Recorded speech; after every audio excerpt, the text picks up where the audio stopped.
They were like creatures I'd never seen before. Congrats on marrying my brother. Your dress is so cute. But don't you think mine looks better? Oh, come on. Saying that will just make the bride feel bad. It was supposed to be my happiest day. In the bridal dressing room, I was left speechless by my sister-in-law and mother-in-law, who made such comments with a sassy attitude. I was shocked, not only by their condescending tone, but also by sister-in-law's outrageous outfit.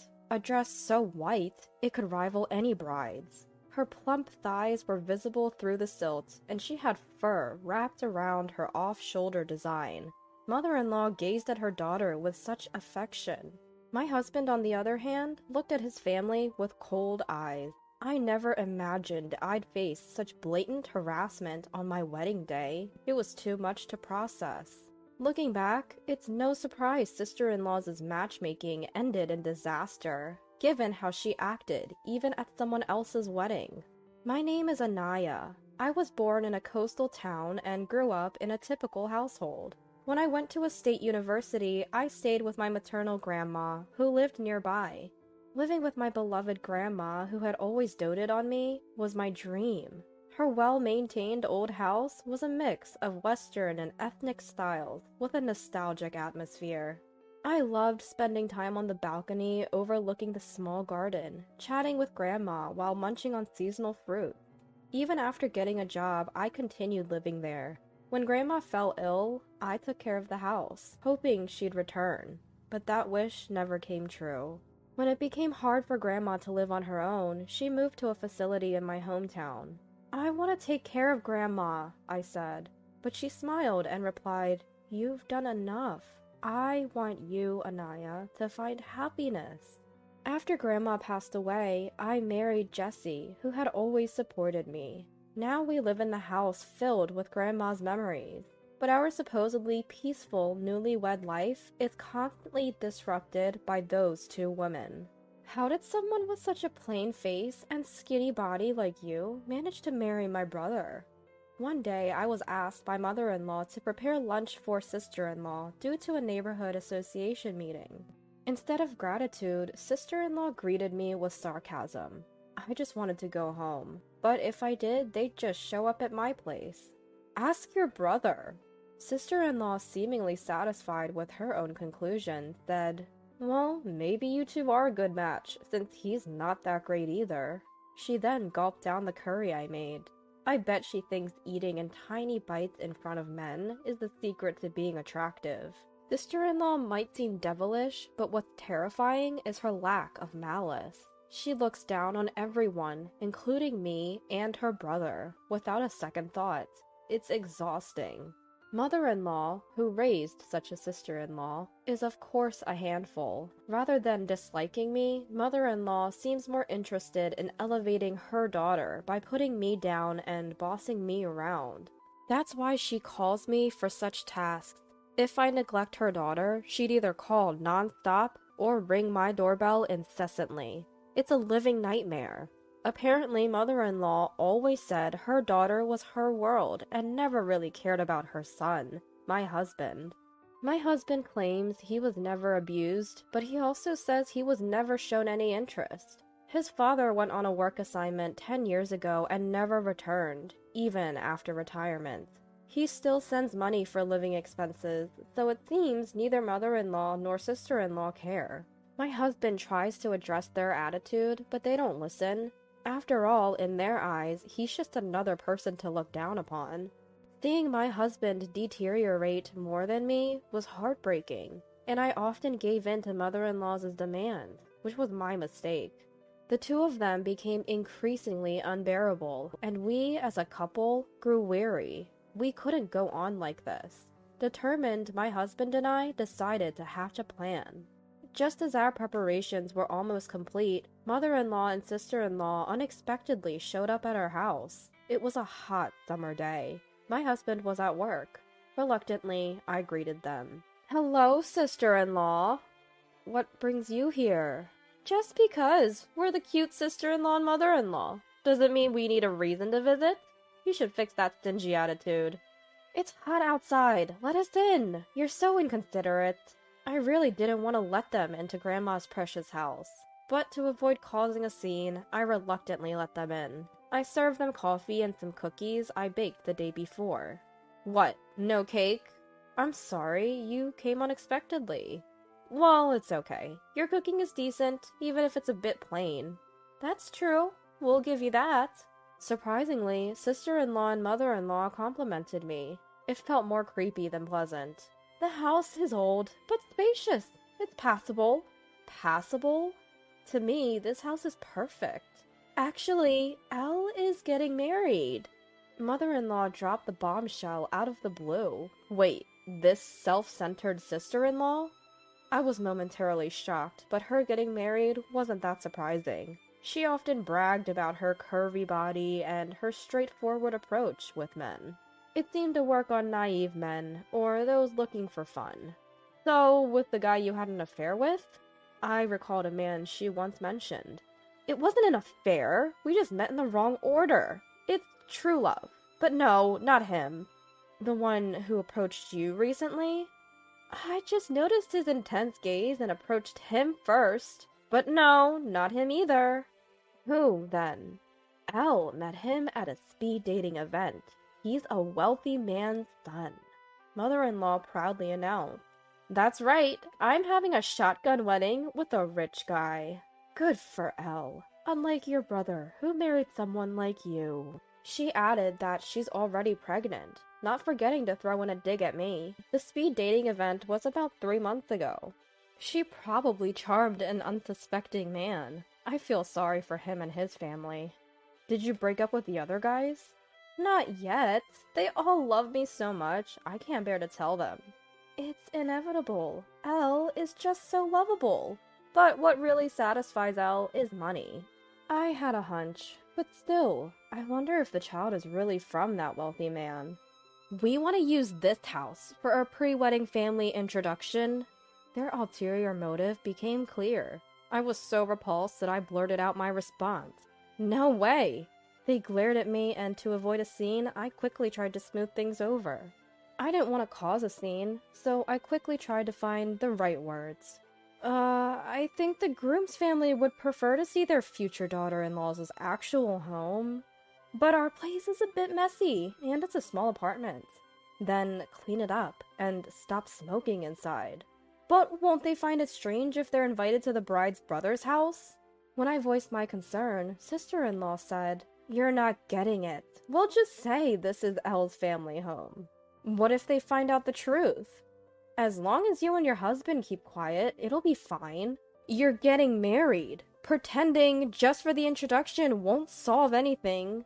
Once we're married, he's mine. Plus, I'm pregnant.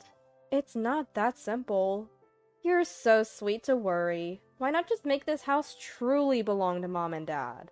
Sister-in-law's outrageous suggestions left me speechless. Oh, Elle, what a great idea. This house is old, but we'll take it.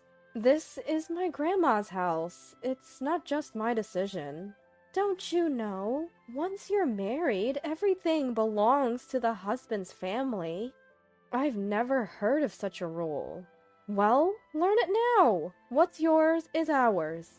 So, next Sunday, we'll bring the fiancé and his family. Oh, and prepare a lavish and cute meal. Of course, we'll say Elle made it, and change the curtains to match Elle's taste. We're counting on you, sister-in-law. They left after imposing their desires and conveniences on me. All that remained was my seething anger and a pile of dirty dishes. I'm sorry. We won't let them use it.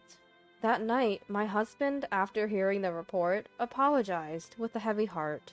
Of course not. But even if we refuse, they'll just barge in. So, maybe we should move up our plan. I could tolerate the harassment directed at me, but I couldn't stand them disrespecting Grandma's house.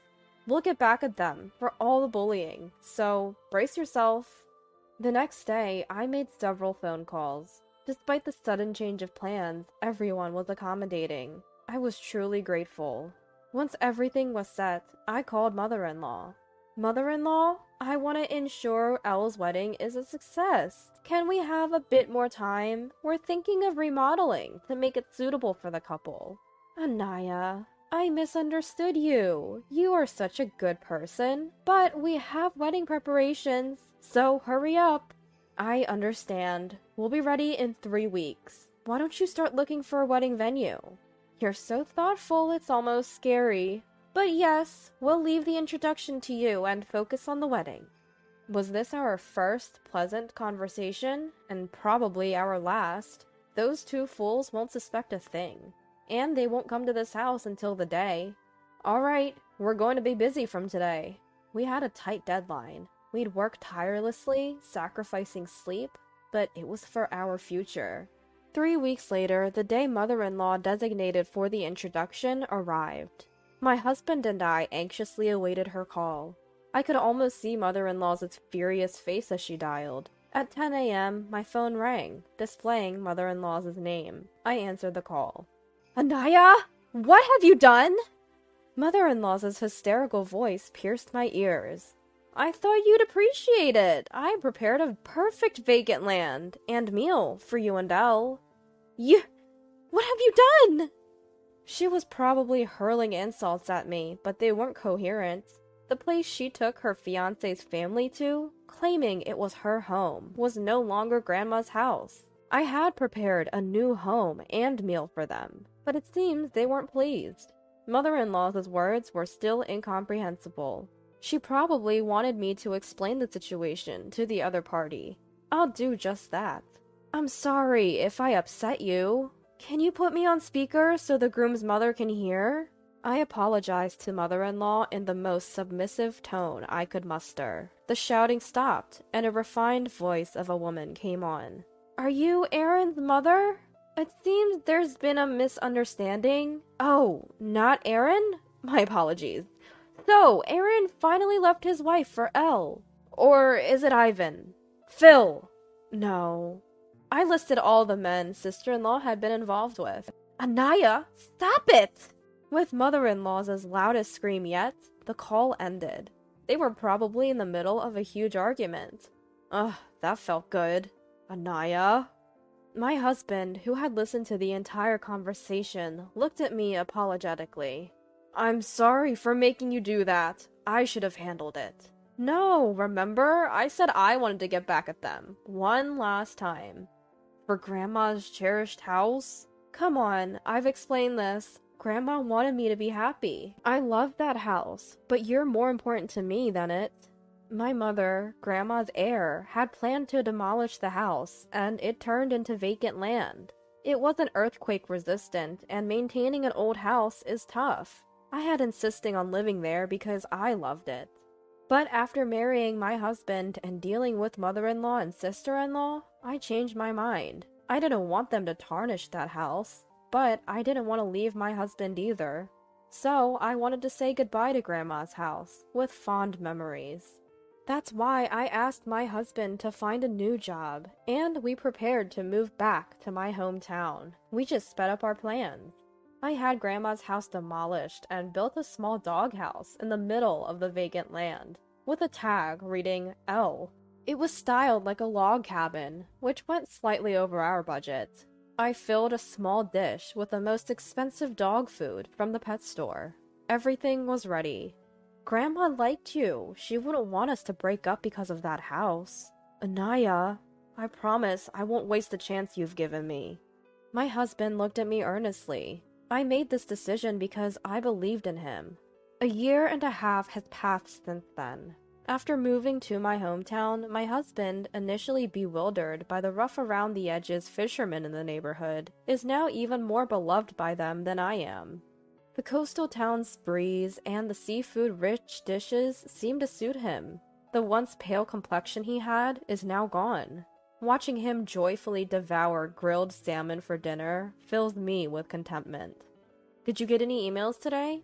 No, nothing recently. They're probably too busy. We haven't been in touch with my mother-in-law and sister-in-law since that incident.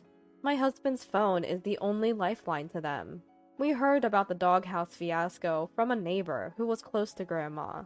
The house my mother-in-law and sister-in-law showed to Grandma was demolished, leaving only a lone doghouse. From a dog food dish, there was a luxurious scent of foie gras. The two were in a frenzy, repeatedly claiming it was harassment from the brother's wife. After getting a hint over the phone about sister-in-law's questionable taste in men, the fiancé's family confronted them. Panicking, the two couldn't give a straight answer. Later, the fiancé's parents hired a detective to investigate sister-in-law's behavior. Of course, they found nothing but lies and men. This led to a DNA test for the unborn child, revealing it wasn't the wealthy man's. The engagement was naturally called off. The baby's father turned out to be a man sister-in-law had pursued. He was apparently smitten with sister-in-law, delighted to have a child with her, and fortunately, they got married. However, the man's mother was a stubborn woman who adored her son. She was furious that her precious son was taken by an older woman with no morals, and demanded they live together. On the other hand, mother-in-law, upset about her daughter being taken, rented an apartment near the newlyweds, and seemed to be in daily battles with the man's mother. Sister-in-law, who had planned to marry rich and live a luxurious life, now seems exhausted from being bullied by her mother-in-law and handling household chores and childcare. But there's a silver lining. Sister-in-law's husband adores the baby. So, it's safe to say it's all on them. My husband's phone rings. Oh, it's an invitation for drinks from my father-in-law. Your dad is really fond of you, isn't he? I enjoy his stories, and my mother-in-law always prepares my favorite dishes. I realize now my own mother never asked about my favorites. This is what family feels like, my husband murmured. Don't worry, you'll be the kind of parent who knows all their child's favorites.